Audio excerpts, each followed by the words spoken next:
परमेश्वर जो आज के विषय में आपको सिखाने जा रहा हूँ वो ये है, नए साल में हमें प्रभावशाली होने के लिए क्या करना चाहिए, क्या क्या करें।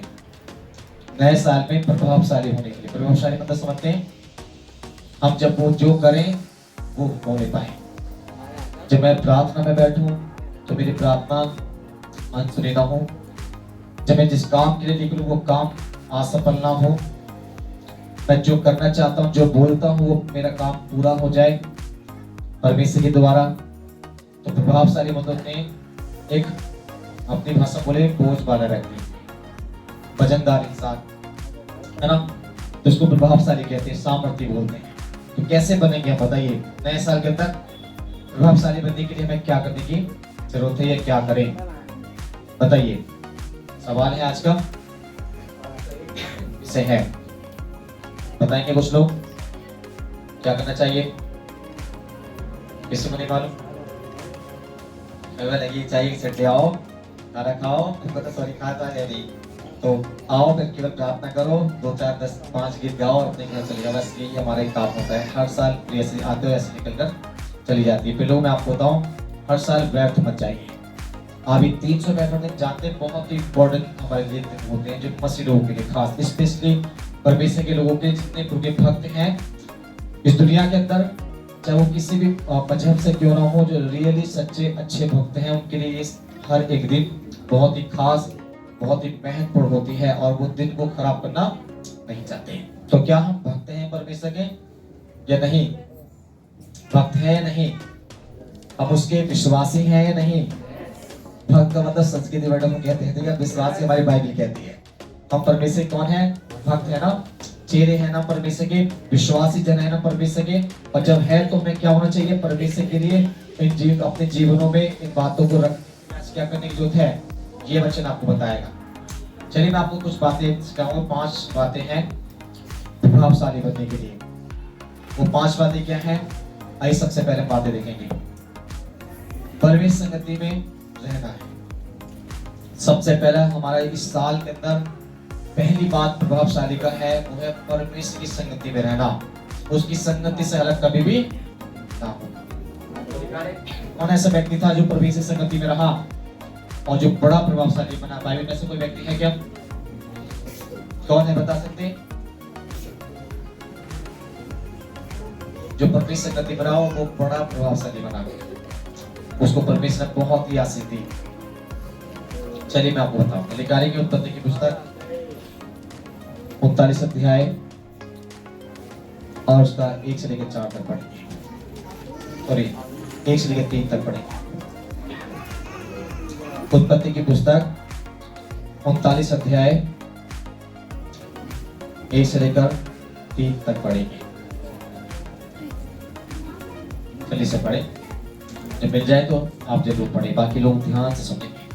जब यूसुफ मिस्र में पहुंच गया तब पोतीफर नामक एक मिस्री ने, जो फिरौन का हाकिम और अंगरक्षक का प्रधान था, उसको इस्माइलियों के हाथ से जो उसे वहां ले गए थे मोल लिया।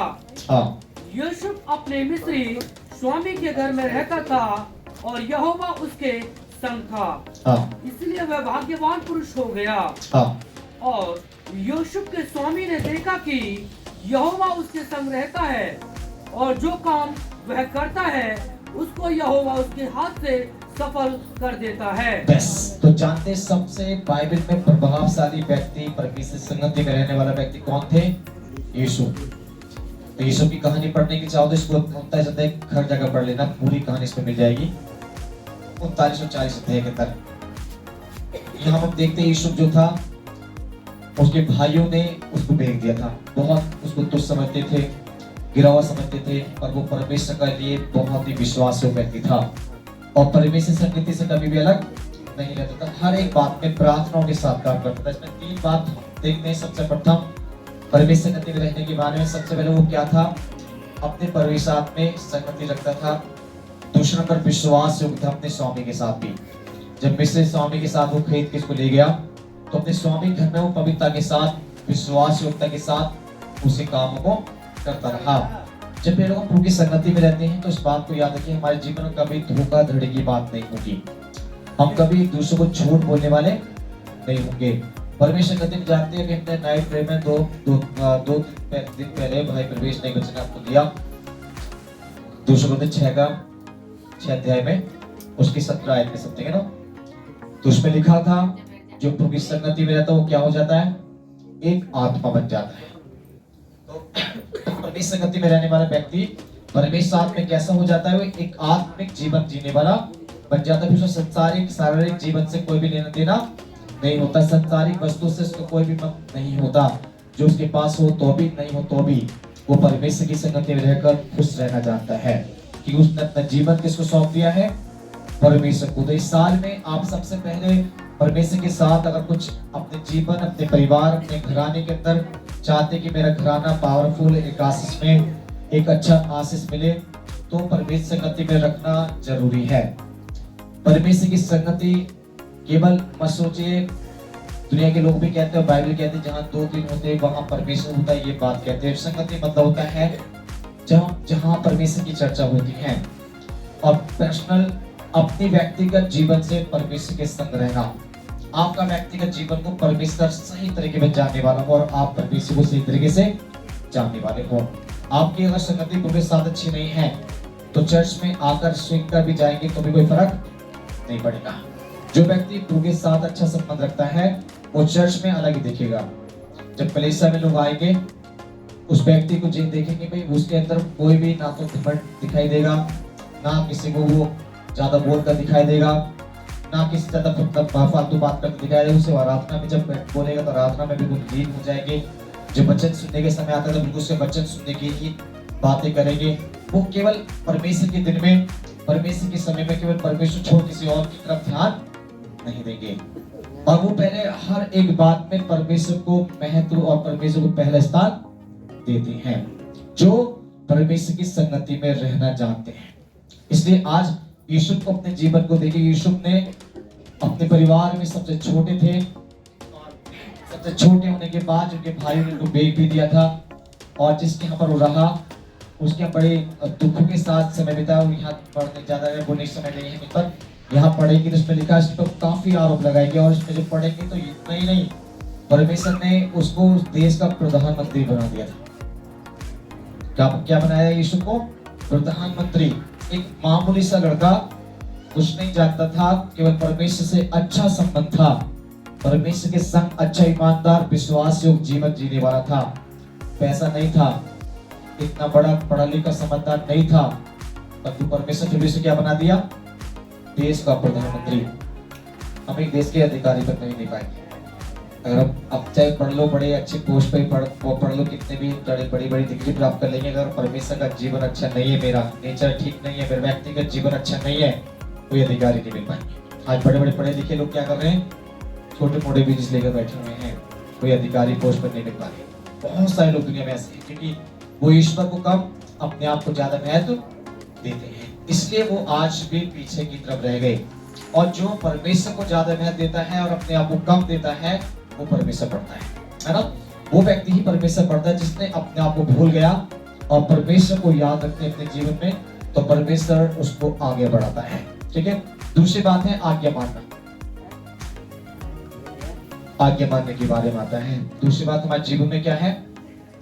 अगर हम परमेश्वर की संगति में रहेंगे तो उसकी आज्ञा को भी मानना है। तो निकाले की दूसरे वचन को जल्दी से, रविस्त्र की पुस्तक 28 अध्याय 1 से लेकर 4 तक। जी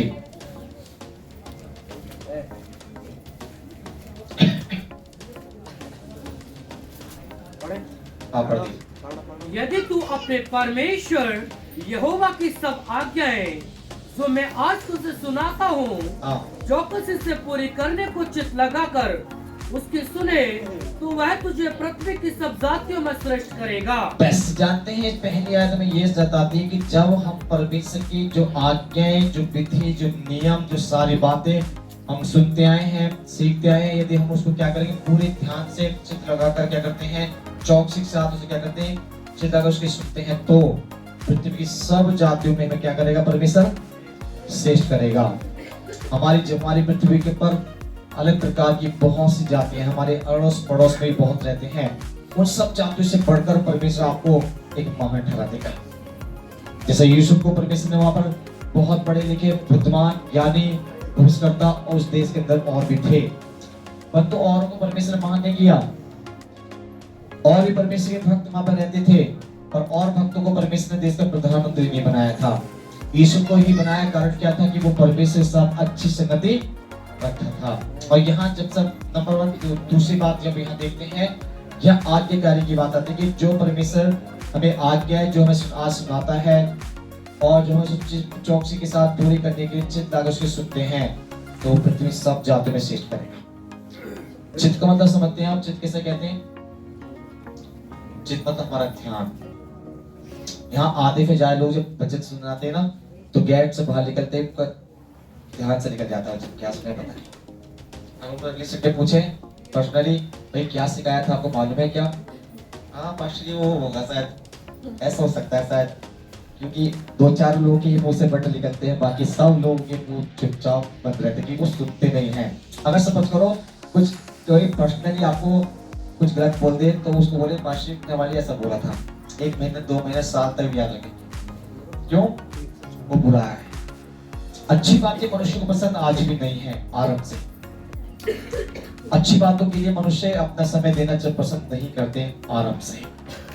इसलिए परमेश्वर ने अपने भक्तों को, अपने सेवकों को दुनिया के अंदर भेजते रहे और आज भी भेज रहे हैं।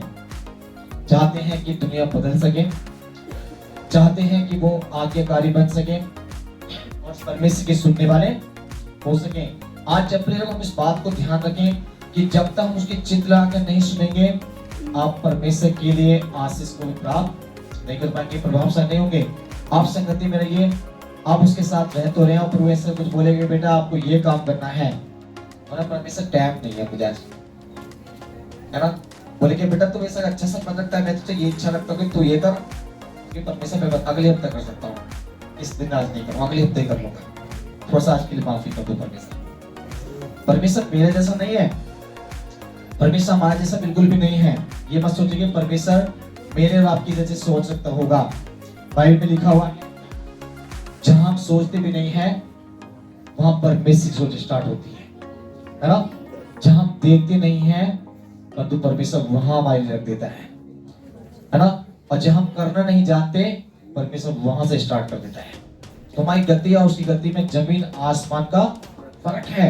याद रखिएगा प्रिय लोगों, ये वचन में बताता है कि कई बार जब उसकी आज्ञाओं की बात आती है तो आज्ञाओं को सुनना पसंद नहीं होता आज के लोगों को जमाने में। एक बाप अपने बेटे अपनी बेटी से कहे कि बेटा ये वाला काम मत करो, बोले पापा आपको नहीं मालूम आज का जमाना बदल गया है ना? बेटियां और बेटे आज के जमाने में क्या बोलते हैं माता पिताओं को, आपको नहीं मालूम कि आज का जमाना बदल गया है और आपका ये सिस्टम पुराना सिस्टम बंद हो गया है, आजकल नया सिस्टम चल रहा है। फिर लोग नया हो या पुराना हो, पुराना ही सिस्टम आज भी है, नया कुछ भी सिस्टम नहीं है। आप नया खुद अपने आप को बनाने का प्रयास करते हैं, पर रिवाज जो है, जो नियम और कानून है वो पुराने ही है। मनुष्य अगर पुरानी बातों को स्मरण करे तो ग्रंथों से आई हुई बातें हैं। और इंसान आज मनुष्य, आज की जो पीढ़ी है, आज की जो युवा है, आज के जो बच्चे हैं, आज के जो जवान हैं, आज के जो परिवार हैं, आज का जो समाज है, वो ईश्वर की वाणी को समझना पसंद नहीं करता, सुनना पसंद नहीं करता, उसके संग रहना पसंद नहीं करता, उसकी बातों को मानना पसंद नहीं करता, है ना? फिर हम जानते हैं इस बात के लिए यहाँ परमेश्वर हमें ब्लेसिंग के लिए इन बातों को बोल रहे हैं। जब तुम उसके सुनोगे चिल्ला के तो वो सबसे पहले मुझे श्रेष्ठ कर देंगे। और उसके आगे पढ़ेंगे जल्दी से। फिर अपने परमेश्वर यहोवा की सुनने के कारण ये सब आशीर्वाद तुझ पर होंगे। और इतना ही नहीं, परमेश्वर कहते जब उसकी सुनोगे तो आपके जीवन की घर से लेकर परिवार तक, बच्चे से लेकर आपके कारोबार तक, हर एक चीजों में बदलाव देखेंगे आप। पढ़े आगे। धन्य हो तू नगर, मैं धन्य हो तू खेत, मैं धन्य हो तेरी संतान, मैं धन्य और तेरी भूमि की उपज और गाय और भेड़ बकरियां आदि पशुओं के बच्चे। बस यहाँ लिखा हुआ है, हमने पढ़ा कि परमेश्वर हमारे नगर के अंदर भी, हमारे खेत में भी, हमारे संतान, हमारी भूमि की उपज, हमारे गाय भेड़ बकरी आदि के बच्चे, पशु के बच्चे, सब हमारी संतान से लेकर हमारी काम काज से लेकर हमारी खेती बाड़ी से लेकर हमारी हर एक चीज पर परमेश्वर डायरेक्टली बोल रहे हैं कि जब तुम मेरी सुनोगे तो मैं तुम्हें सारी बातों में क्या करूंगा, आशीष। सुनना मतलब उसकी आज्ञा मानना है। आज परमेश्वर की सुनने की पसंद नहीं ना करते ना। कई बार हम लोग बोलते हैं बाइबल के द्वारा कि परमेश्वर वचन में लिखा हुआ है भैया परमेश्वर से प्रेम रखो, तो परमेश्वर का प्रेम मनुष्य के अंदर नहीं है। आज वो स्वार्थी और मतलबी प्रेम से चल रहा है इंसान, है ना। परमेश्वर प्रेम जानते हैं कैसा होता है। परमेश्वर प्रेम में लिखा हुआ है पहले यूहन्ना 2 अध्याय और उसकी 15 में, तुम ना तो संसार से और न संसार में की वस्तु से प्रेम रखो, कृष्ण पिता का प्रेम नहीं है। उसको बोलते हैं परमेश्वर जो संसार से अपना जीवन, संसारी बातों से अपने आप को दूर रखते हैं, दुनियावी बातों से दूर रखते हैं और संसार की रीति रिवाजों से अलग हो जाते हैं और जो परमेश्वर की बातें हैं उन पर चलना स्टार्ट कर देते हैं, उनको कहते हैं कि परमेश्वर का प्रेम उनके अंदर है। उसके जानते हैं पहली आज्ञा क्या है परमेश्वर की, तो बताएंगे पहली आज्ञा क्या है।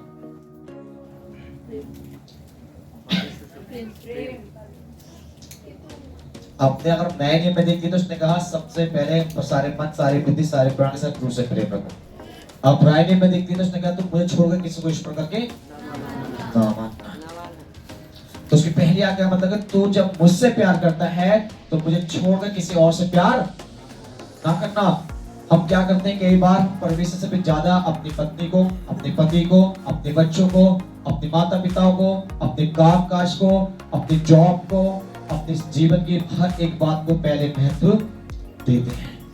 और जो ऐसे देते हैं बाइबल में लिखा है लूका की पत्री पढ़िएगा 9 अध्याय के अंदर, उसमें लिखा हुआ है कि वो जो अपने माता पिता, भाई बहन, बच्चे से अधिक प्यार परमेश्वर, अपने परमेश्वर को छोड़ अधिक प्यार इनसे करता है वो मेरे लायक नहीं है। परमेश्वर जानते हैं जब यीशु मसीह एक बार परमेश्वर की कलीसिया में बैठे हुए थे, चर्च चला रहे थे और यीशु मसीह वचन का प्रचार कर रहे थे और बहुत सारी भीड़ उनके बीच वहां बैठी हुई थी और उसकी माता और उसके 2 भाई बाहर खड़े होकर क्या बोलते हैं, पूछते हैं और उसके चेले को बुलाकर कि जाके यीशु से बोलो। उसकी माँ बोलती है बड़ी ड्रॉप में आकर यीशु से जाकर बोलो। उसकी माँ उसको बाहर बुला रही, पहले आके मेरी सुने। तो यीशु मसीह ने बट वहां बहुत ही सख्त और स्ट्रिक्टली बोला कौन मेरी माँ है और कौन मेरा भाई है। मेरी माँ और भाई वो नहीं जो बाहर खड़े हैं, मेरे माँ और भाई तो वो हैं जो मेरे पिता के वचन सुनते हैं और मानते हैं। तो उसने बड़ी स्ट्रिक्टली जवाब दिया। उसकी माँ और उसके भाई निराश होने में चले गए और उसने बोल दिया कि मेरे माँ और भाई तुम नहीं हो, कि तुमने मेरे पिता के वचन को माना ही नहीं और मेरे पिता के वचन को मानते तो तुम बाहर नहीं अंदर होते। तो इसलिए आज भी लोग याद रखिए जो अपने परिवार को पहला स्थान देता है वो परमेश्वर से बैर रखता है। बाइबल कहती है पहला स्थान हमारा जीवन का परमेश्वर होना चाहिए हर एक बात में। दूसरा स्थान दूसरा स्थान हमारा क्या है, हमारा परिवार होना चाहिए। हम जब दूसरे स्थान अपने परिवार को देते हैं तो परमेश्वर बहुत ही खुश होता है। इसलिए ये मत सोचिए कि दूसरे स्थान पूरे काम को दीजिए। पहले स्थान परमेश्वर का जो दिन है, परमेश्वर की जो बातें हैं, परमेश्वर की जो आज्ञाएं हैं वो मेरे जीवन के लिए पहला कार्य इस्तेमाल अपने जीवन में रखना जरूरी है। अपनी पत्नी, पति, परिवार, बच्चे, भाई बहन, रिश्तेदार, दोस्त, मित्र, काम काज, नौकरी चाकरी, तो ये दोबारा भी मिल जाएंगी। फिर लोग आपको आप 2 घंटे या 3 दिन बाद, 1 दिन बाद, 24 घंटे बाद भी जाकर उनसे मिल सकते हैं। परमेश्वर का दिन निकल गया तो दोबारा मिलने वाला। क्या आप पिछले साल 2023 से लेके उस दिनों को दोबारा ला सकते हैं क्या? वो ऐसा व्यक्ति है कि मैं 2023 को दोबारा इकट्ठा ला सकता हूँ। मैं जो पिछले साल जो निकल गए दिनों को दोबारा ला सकते हैं, या पिछले साल जो हमने सीखा हम दोबारा उन बातों को दोहरा सकते जरूर हैं, पर उन आशीषों को दोबारा जीवन में देख नहीं पाते जब तक वो पूरा एहसास नहीं करते। वो दिन दोबारा लौट के नहीं आते। याद रखिएगा फिर लोगों, ये वचन मैं आपको इसलिए समझा रहा हूं कि हम प्रभावशाली नहीं बन पाते हैं। हम परमेश्वर की बातों को सुनते जरूर हैं परंतु मान नहीं पाते हैं। और जब तक आप मानेंगे नहीं, आप अपने जीवन में आशीष में कभी भी एक सिंपल विश्वासी बनेंगे। सिंपल तरीके से आप जानते हैं जब यीशु मसीह जब यीशु जाने के बाद उसके जो लोग थे 120 लोगों ने क्या किया था, वहां कलीसिया एक वहां पर वाट जोत रही थी। किसकी वाट जोत रही थी? परमेश्वर की पवित्र आत्मा के बारे में। और वहां पर लोग क्या कर रहे होंगे सोचिए। वहां दूध पीते बच्चे भी उनके साथ में थे और वो 50 दिन तक उस स्थान से निकल के बाहर नहीं गए। 50 दिन तक अपने काम काज सारी चीजें भूल कर वो परमेश्वर के लिए डेडिकेट कर वो सौंप कर वहां प्रार्थना में थे। और जो भी चल रही होगी, आराधना कर रहे होंगे, बच्चों का प्रचार कर रहे होंगे, या जो भी प्रार्थना विषय में रखा होगा, पर सब एक मन थे। और वहां उनको समय और टाइम की चिंता नहीं थी, काम की चिंता नहीं थी, अपने मन और तन की चिंता नहीं थी, केवल ये चिंता थी कि तेरी पवित्र आत्मा मुझको चाहिए। और जब 50 दिन पूरे हुए, जिसको पेंटिकोस्ट का दिन कहते हैं, जिस कलीसिया का हमारा आज बेस है, जिसका हमारा नींव है, जिस कलीसिया से हम आप बिलोंग करते हैं, मतलब कलीसिया को सिखाते हैं। हमारा church resorts of Christ church जरूर है, पर इसका जो बेस है वो पेंटिकोस्टल। और पेंटिकोस्टल का मतलब होता है पवित्र आत्मा की अगुवाई में चलना।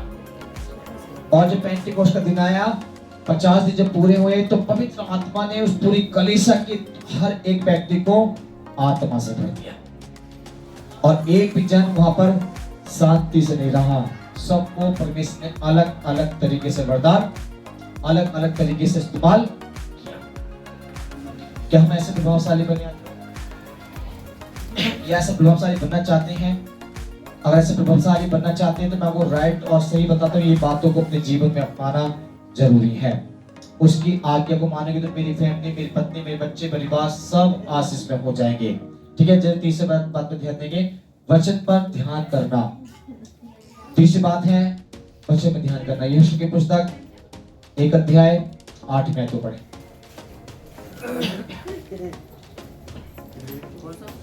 यीशु की पुस्तक 1:8।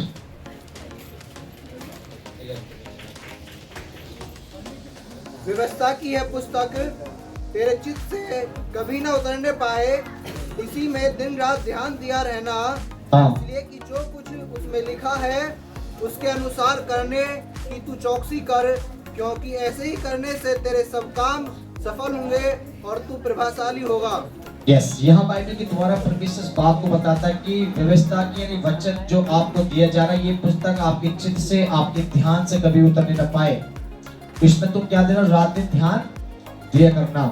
ऐसा जब तुम करोगे तो ऐसा करने में तुम्हारे काम सफल होगा, तुम प्रभावशाली हो जाओगे। जब हम वचन पे ध्यान देते हैं, जो वचन सुनते, चाहे वो छोटा हो या बड़ा हो, चाहे से कोई भी क्यों ना हो, जब आप वचन को सुनते हैं, उस वचन को जरूर ध्यान से सुने, है ना। आप जानते हैं फिल्म आप देखते हैं, कुछ लोग तो देखते होंगे। सो यहाँ पे जितने बैठे सब में से कम 10, 20, 50 लोग तो देखते ही होंगे। फिल्म देखते हैं आप लोग? शर्माओ मत, मैं भी देखता हूँ। तो फिल्म देखते हैं, फिल्म जब देखते हैं तो आप हर एक सीन को देखना पसंद करते हैं और बड़े ध्यान से देखते हैं। जब ऐड आता है उसको ऐड की तैयार करते हैं, जब वो ऐड खत्म होगा जल्दी से फिल्म वाली स्टोरी स्टार्ट हो। और उसकी स्टोरी अगर हम 1 साल बाद भी पूछे आपसे उस फिल्म में क्या हुआ था, तो आजकल सब लोग बताए कि वो उसने ऐसा किया, वहां पर ऐसा हुआ था, उसने ऐसा किया था, टोटली बात बता देते हैं। क्यों? हम 1 घंटा नहीं 3 घंटे की फिल्म, या आज के टीवी में 3 घंटे समथिंग होता है, 3 घंटे की फिल्म को देखने के लिए हमारी आंख बंद नहीं होती। 3 घंटे हमें आलस नहीं आता, 3 घंटे हम सोते नहीं है। और यहाँ 1 घंटा जब वचन सुनाना स्टार्ट करते हैं तो सबकी आंखें देखने लगती हैं, औंकने वाले, लगता है कि जवाई आने स्टार्ट हो गई है, लगता है कि हाथ पैर अब हिलने स्टार्ट हो गया है, घंटे से इधर से उधर होने स्टार्ट हो गया है, क्योंकि 1 घंटा बैठना पसंद नहीं हो रहा कि बचत है ना। ये हमारी आत्मिकता को क्या करता है? पवित्र और शुद्ध करता है। ये मेरा मनोरंजन नहीं करेगा, ये तो मुझे क्या करेगा? मार कर तोड़ कर सही करेगा। जहां से खराब है वहां में अच्छे से सफा करने के लिए वचन होते हैं, है ना। जानते जब मेरे आत्मिक पिता थे जिनके द्वारा मैं शिक्षा सीख कर आगे बढ़ा, जो मेरे गुरु, वो बोलते बेटा जब मेरे अभी तुम्हें कुछ याद मत करिए मेरी बातों को, और जब तुम कभी दुख में पड़ोगे, समस्या में पड़ोगे, जब तुम्हें कोई साथ नहीं देगा, तब तुम्हें मेरे वचनों को याद करोगे। ये हमारे गुरु जब तुम्हारे गुरु पिता ने क्या बोला था। तो मैं आज अपने पास्टर जी के बातों को याद करता हूँ कि हाँ, हमारे पास्टर ने वो शिक्षा दी, बहुत ही इंपॉर्टेंट और खास दी। और शिक्षाओं को सीखकर आज भी मसीह में बहुत कट्टर हूं मैं। वो बोलते थे बेटा चाहे बरसात हो, चाहे गर्मी हो, चाहे मौसम कैसा भी हो, परमेश्वर के दिन को कभी ना छोड़ना। एक भी दिन से दिन मिस मत करो, चाहे दुनिया मिस हो जाए आपकी, आपका जीवन की सारे बड़े से बड़े इंपॉर्टेंट काम बंद हो जाए, और उस दिन का आप परमेश्वर सम्मान करोगे तो परमेश्वर हमेशा आपका सम्मान करेंगे। तो मैंने अपने जीवन जो ऐसा रखा, मैं आज 2004 से लेकर आज तक मेरे जीवन का ये गारंटी रहा कि मैंने विश्राम को कभी छोड़ा नहीं। और 2004 से लेकर आज 2024 चल रही है, 20 साल से ऊपर हो गए समथिंग, है ना, 20 साल समथिंग हमारे मेरे को चर्च में आए हुए हो गए। और एक भी संडे आज तक मैंने मिस नहीं किया। जो भी सभाएं हमारी गुरुजी ने लगाई, जहां जहां मिले, नोएडा में, दिल्ली में, जगह जगह जहां जाते थे वो हम उनके साथ साथ रहे और उनके नाम से आगे बढ़ते रहे, क्योंकि हमने अपने गुरु की बातों को सुना और समझा। वो हमें 1 घंटा नहीं, 2 घंटा में ऐसे सुना देते हमें। और जानते बहुत सारे मसीह के विद्यालय में बहुत भीड़ रहती थी इनके पास, और उसके अंदर लोग एक भी ओम नहीं सकता था, क्योंकि बच्चे इतने सख्त होते थे। और सोते हुए उठ खड़ो जा, सोते हुए उठ जा, बाहर खड़ो कर मुंह धो क्या, बात मत कर, वचन सुन, ऐसे करके बोलते थे। तो लोग याद रखिए, अपने गुरुओं से, अपने शिक्षकों से, सिखाने वालों से जब हम उनकी बातों को सुनकर, उनकी डांट को सुनकर हम आगे बढ़ते हैं, हर एक चीज में आशीष में होते हैं। हालेलुया। आज बात को याद रखिएगा, उसके वचन को ध्यान करके सुनिए, अपने चित्त से मत उतर दीजिए। और जब आप ऐसा काम करने स्टार्ट करेंगे तो आप प्रभावशाली होंगे, तुम्हारे सब काम सफल हो जाएंगे। चौथी बात पढ़ेंगे, विश्वास में स्थिर रहना। जब आप परमेश्वर की संगति में ठीक चलेंगे, उसकी आज्ञा को मानेंगे, उसके वचन को ध्यान से सुनेंगे, तो फिर आप विश्वास में मजबूत हो जाएंगे। तो लिखा है कि दूसरा इतिहास की पुस्तक 20 अध्याय उसकी 20 में आई। दूसरे इतिहास की पुस्तक 20 का 20।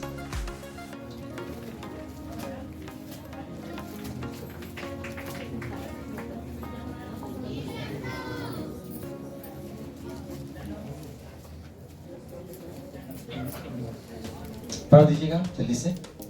वे सवेरे उठकर हाँ तकोआ के जंगल की ओर निकल गए।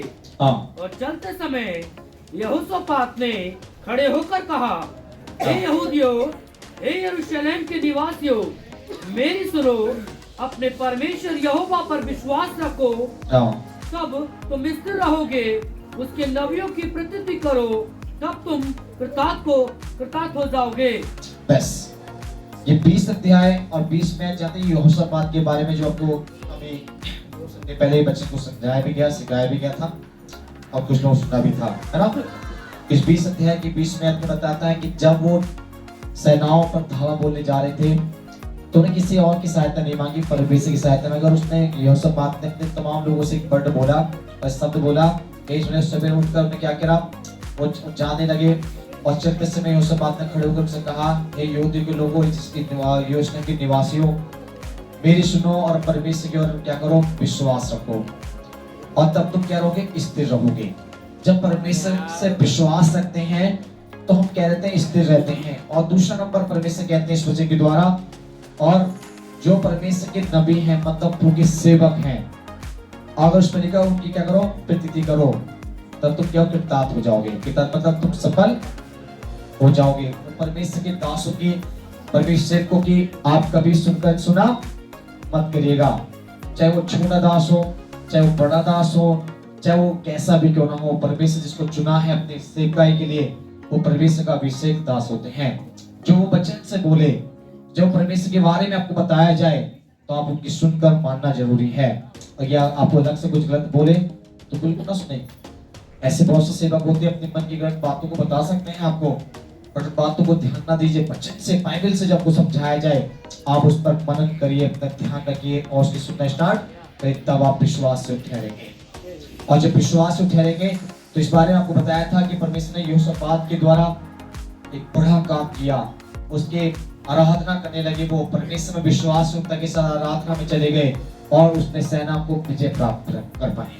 ठीक है, अब लास्ट अंतिम बात पढ़कर हम जल्दी समाप्त करना चाहेंगे। अभी अंतिम बात है प्रभु को देना।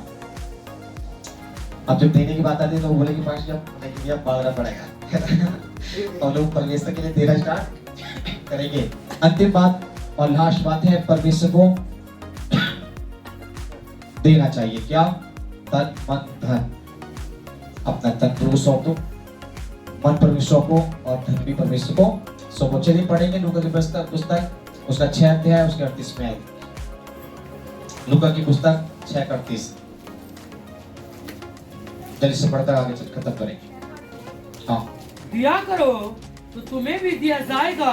हाँ, लोग पूरा नाप दबा दबा कर और हिला हिला कर उभरता हुआ तुम्हारी गोद में डालेंगे, क्योंकि जिस नाप से तुम नापते हो उसी से तुम्हारे लिए भी नापा जाएगा। इस 6:38 में परमेश्वर वचन के द्वारा लिखा हुआ है कि तुम दिया करो तुम्हें भी क्या होगा? दिया जाएगा। लोग क्या करेंगे? पूरा नाप से दबा दबा कर क्या हिला हिला कर क्या करते, उभारते हुए तुम्हारी गोद में डालेंगे, क्योंकि जिस नाप से तुम नापते हो तुम्हारे लिए भी नापा जाएगा। आप जितना भूखिले आप देते हैं उतना ही परमेश्वर आपको भी देंगे। अब देने का मतलब क्या है? परमेश्वर के राज के लिए बीज को बोना।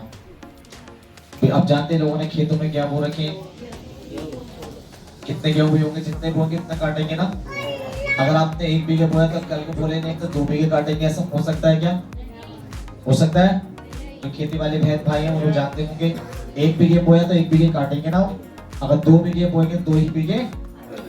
तो जब परमेश्वर की सेवकाई के लिए, उसके राज के लिए आप जितना बोते हैं आप उतना काटेंगे।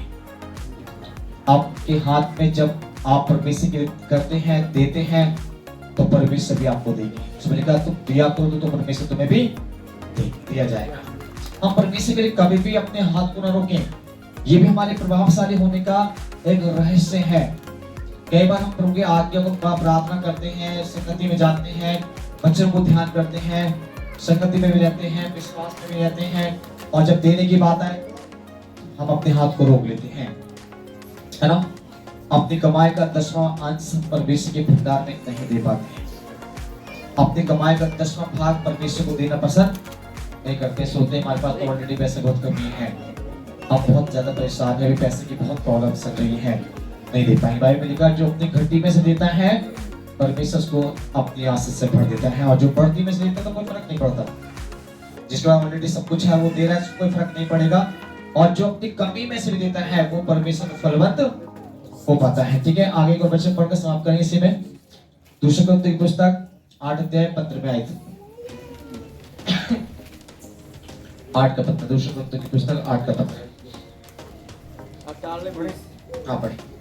जैसा लिखा है, जिसने बहुत बटोरा उसका कुछ अधिक न निकला, हाँ, और जिसने थोड़ा बटोरा उसका कुछ कम न निकला। हाँ, यहाँ 8 के अध्याय को जब पढ़ रहे हैं लोगों, इसमें लिखा जिन्होंने ज्यादा बटोरने की कोशिश किया, सोचेगा ज्यादा मिले, अपने जेब में रखा, भर के रखा, वो अधिक प्राप्त नहीं कर पाएंगे। सोचते क्या करेंगे ज्यादा, मतलब परमेश्वर को देकर क्या करेंगे इतना कुछ करके, अरे कोई और तो देता नहीं है, हम क्यों देंगे परमेश्वर इतना जाकर, हमारे बस की बात नहीं है, छोड़ दीजिए, जरूरत नहीं है हम। और जिसने कम बटोरा और फिर भी परमेश्वर ने क्या कहा, उसके अंदर कोई भी कमी, उसे पता है कि मेरे पास ज्यादा है नहीं, जितना मुझ में है उतने मैं परमेश्वर के लिए कर सकता हूँ, उसके लिए कोई भी कमी नहीं हुई। और ये वचन परमेश्वर के वचन के द्वारा ये समझाता है कि हमें परमेश्वर को देना भी जरूरी है ना।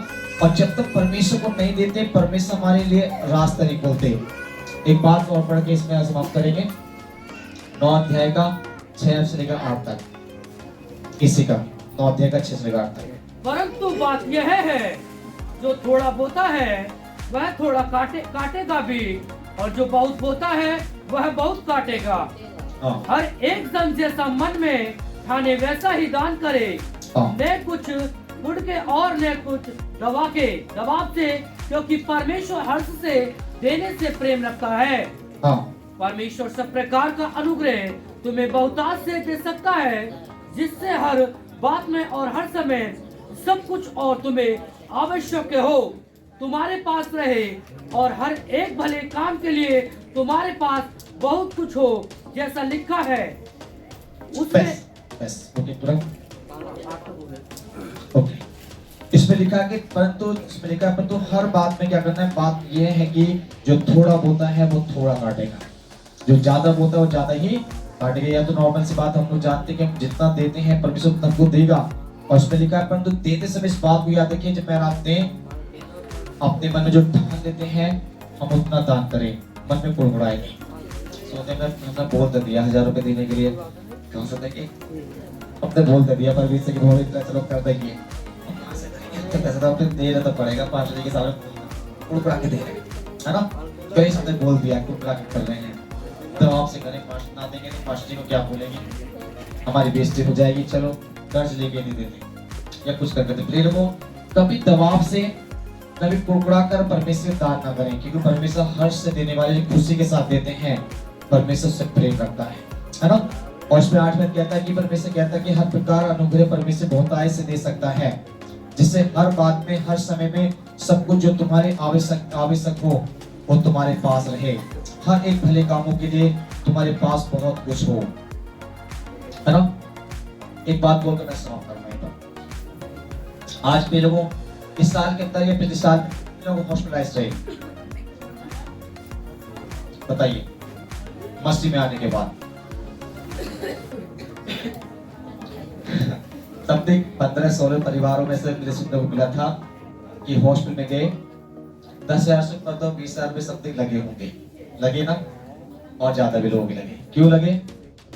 बाइबल में एक बात लिखा हुआ है, मलाकी पत्री 3 अध्याय और उसके 10 में आपको पढ़ेंगे तो लिखा हुआ कि जब तुम मुझे देते हो तो तुम्हारे बीच में शत्रु को बीमारी को भुला देता हूं और तुम्हें 100 गुना प्रतिफल लौटाकर देता हूं, है ना। क्यों?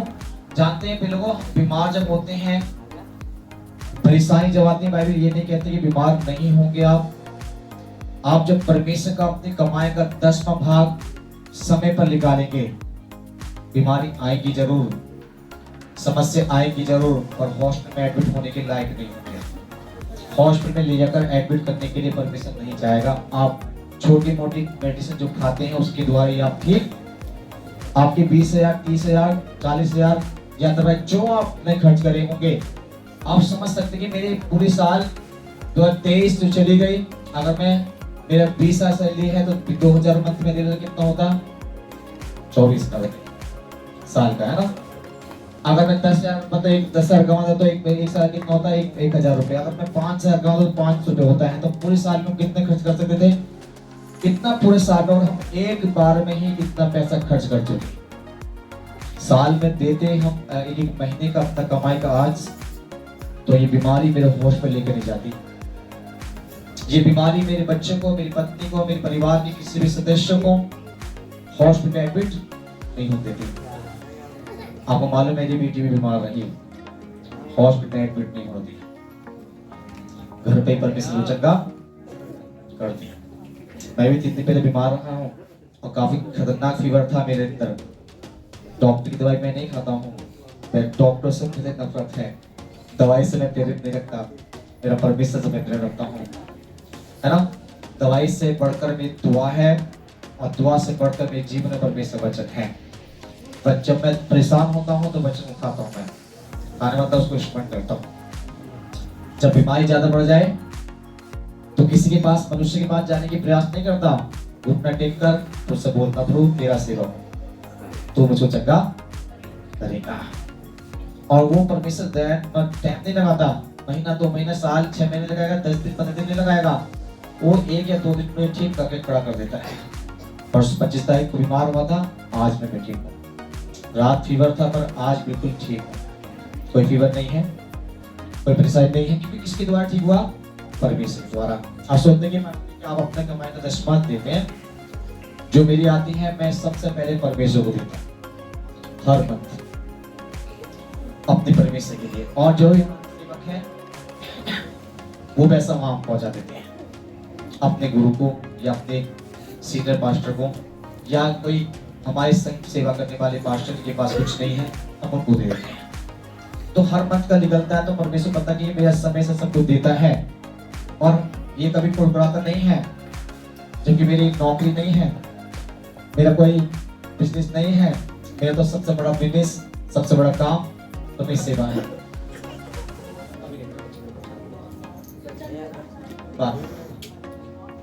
तो इसलिए ना आज बाइबल के द्वारा हम परमेश्वर में बताता है कि जब हम परमेश्वर को देते हैं, बोते हैं, परमेश्वर हमारे लिए आशीष के लिए, हमारे लिए आशीष में खेती में देते हैं, है ना। तो आज परमेश्वर वचन के द्वारा हम इस बात को सीखें। आप पूरे साल देश में बीमार रहे तो इस साल में बीमार ना होने का कारण एक ही है, 10 मांग दीजिएगा और इन 5 बातों को अपने जीवन में लागू करिएगा। पहली बात, उसकी संगति में लगातार रहिए। पूरे संडे साल के जो हमारे बीच में होते हैं उस संडे को मिस मत करिए। दूसरा नंबर, उसकी आज्ञा को मानते रहिए। तीसरा नंबर, वचन पर ध्यान रखिए। चौथा नंबर, विश्वास में स्थिर रहिए। और 5वां नंबर, परमेश्वर को देते रहिए। और जब परमेश्वर स्वीकार देते हैं तो परमेश्वर हमारे जीवन की हर आशीष को हमें देते हैं, ठीक है ना। जब हम प्रेरक उस बात पर नहीं देते हैं तो याद रखिएगा, हम कई बार दुख में, बीमारी में पड़ते हैं और हमें हॉस्पिटलाइज होकर काफी समस्याओं का सामना करना पड़ता है। अक्सर मैं जानता हूँ कि बहुत कम लोग मसीह होते हैं जो हॉस्पिटल में एडमिट होते हैं, जो परमेश्वर में विश्वास से जीवन जीते हैं और सही अपने जीवन को परमेश्वर आगे के साथ जीवन जी रहे हैं, वो हॉस्पिटल में जाना एडमिट नहीं हो पाते, वो पहले ही परमेश्वर को चंगा कर देते हैं। तो आप चंगे हो सकते हैं। मैं रात भी वचन सिखाया था कि आपको परमेश्वर अधिकार दे चुका है चंगाई के लिए, खुद विश्वास के द्वारा, है ना। तो खुद आप विश्वास जब करेंगे तो उस अधिकार से बोलेंगे तो प्रभु चंगा करेंगे। सभी को जय मसीह की दुआ आपको आज करने का।